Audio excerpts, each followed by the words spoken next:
Čau lidi, vítejte u našeho třetího videa.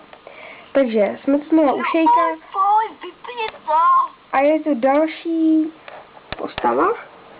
No, tady je to 151. Šikula, cech Dborci na světě 6. A tak jako to nějaký epiky, tak já vám třeba ukážu postava, no.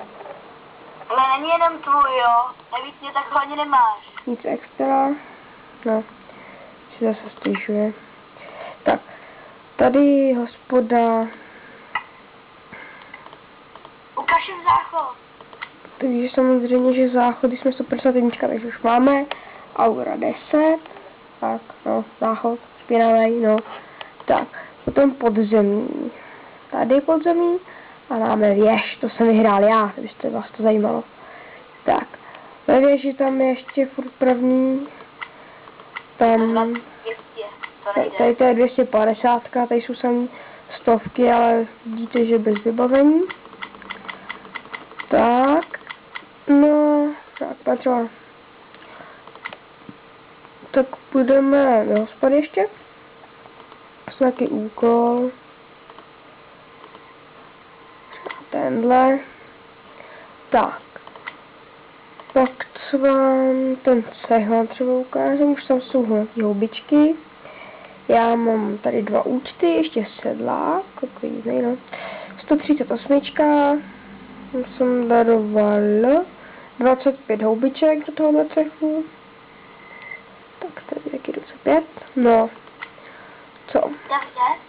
Mám už zrcadlo, takže můžeme jít do arény. Davide.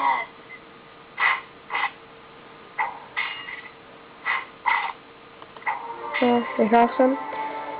Tak, no. Teď bych vám mohl... Ale to prdím tu hospodu vypnem. Dáme podzemí. Temný jezdec, tak to asi nedám. Nedal jsem ho, dobrá.